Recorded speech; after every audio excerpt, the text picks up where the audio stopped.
guys, it's Cindy Leach, your Polymer Clay Tutor. In today's studio tip, we're talking about conditioning hard polymer clay, tip number 3, using a food processor or a coffee grinder.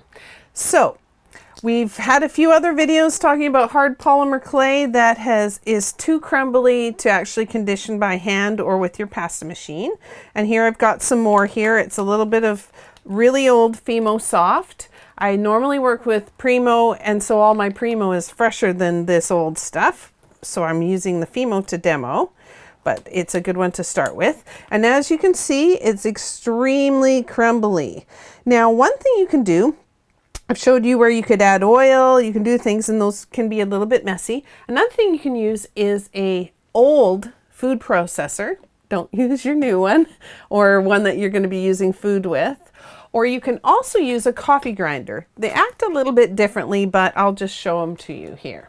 Now, like I said, you don't want to be using this again for food because you don't want to have plastic getting into your food. And you don't want food getting into your polymer clay. So I'm just going to take my bits of crumbled up clay here and throw it in. Starting to run a little low here. Get a little bit more. And you just put it in the food processor here. There's smaller ones out there too if you want to buy it specifically for working with polymer clay. You don't have to use your old bigger machine. And you can just put it in there, put the lid on, and pulse it. Now what this does is it breaks it up, it warms it up, and will sometimes, just a sec.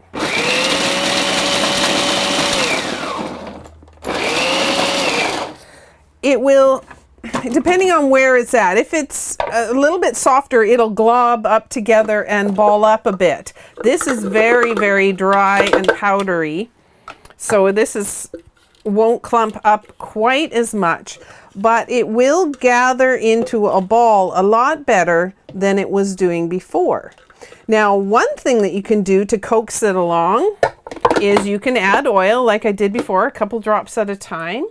But I'd like to show you lots and lots of options. So another option you can do is you can take a little bit of softer translucent clay and pop that in. It will alter the color a little. Well, the color stays the same, but it'll become a little bit more translucent. But it will help to soften up that clay and get it balling up and working together a lot easier. So I'll just mix that together.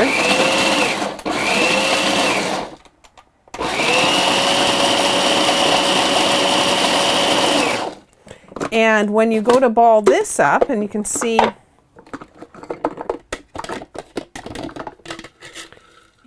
here all these crumbles. I could have gone a little bit further because some of the white one, the translucent, is a little on the large side. But it will start balling together a lot easier than it did before, and you'll be able to work with it a lot better and quicker. Now, you can do the same sort of thing on a much smaller scale with a coffee grinder. The thing with the coffee grinder is it tends to just really turn it into a powder. I'll just pop a little bit more in here and show you that. Now, of course, you don't want to be grinding coffee after you've done this.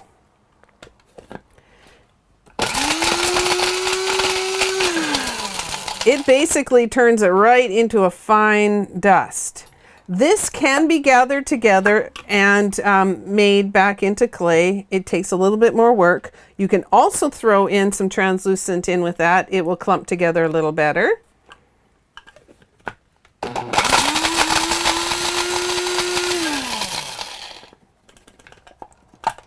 You can see it's a little bit better there. And it will work up into a clay quite quickly.